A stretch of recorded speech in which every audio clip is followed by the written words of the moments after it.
Okay, mga kaparmer, magandang hapon.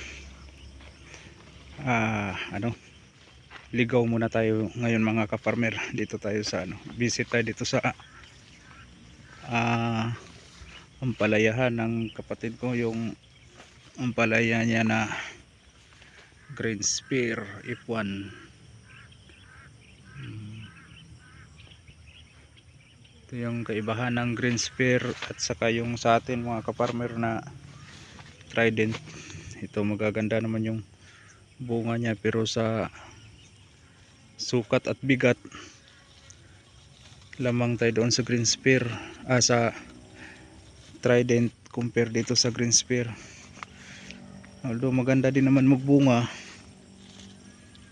saka maganda yung niya, yung appearance niya. Hindi siya ganong mahaba, okay pa rin yung bunga. Marami itong bunga na ibababa ito ganito. Mas maganda yung forma ng bunga niya compare doon sa green spear, pero sa production lamang tayo doon sa green spear. At saka nagiging masukal ito dahil yung tanim is ganyan lang, tigi isang piraso, pero nasa 75 cm lang hanggang 1 meter. Di gaya doon sa atin na ang lawak ng area, ilang puno lang yung naitanim. Dito nasa 400 yata to. Doon naman sa atin doon sa kabila, yung green spear is lang, yung trident 160 lang yun. Halos magkasabay lang din to pagkatanim. Nauna lang yun ng 10 araw. Okay.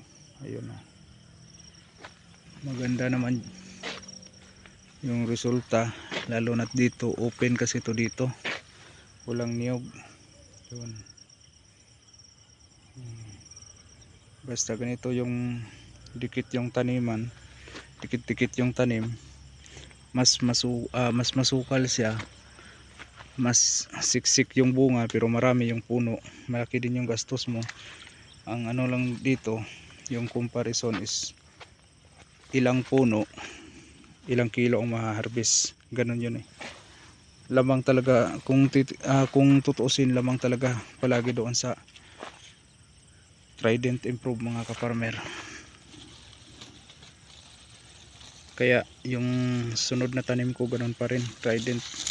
Siguro magtatanim ako ng ganito, yung green spear, pero sa mga ganitong area, yung open palayan kasi ito mga kaparmer. At saka madali lang magpatubig, ganito lang, pasukan mo lang ng tubig, ayun, okay na. Pero nagagandahan talaga ako sa bunga nitong green spear mga kaparmer. Maganda talagang bunga, yan ayos talaga. Ayun, ito sakto na to, harvest na to yung mga ganitong edad. Marami ito mga kaparmer. To, ilang linya ba to? Wala, halos 1/4 lang yun sa atin doon, 1/3 lang yun sa atin. Pero yun nga, 2 beses ito mag-harvest sa isang linggo, pero mas marami pa rin yung harvest natin doon kahit tigda 2 araw. Kasi nga lamang talaga ang trident sa productivity. Dito open na nga to, pero ito rin yung kaibahan pag dikitan yung tanim siksik, pero maraming puno, alkansi ka na sa financing. Mas talaga maganda talaga yung maluwang na pagkatanim. Okay, yun lang muna mga kaparmer. Ito yung pagbibisita natin dito. Malaki to kasi hanggang doon pa to. Kalimutan ko ilang linya ba to. 1, 2, 3, 4, 5, 6, 7, 8, 8 yata to. 8. Tapos nasa 40 to 50 meters. Okay, hanggang sa susunod mga kaparmer. Laging tatandaan, magsasakang may alam, ginhawang buhay, ngunit huwag lang ipagmayabang sapagkat Diyos ang nagbigay. Maraming salamat.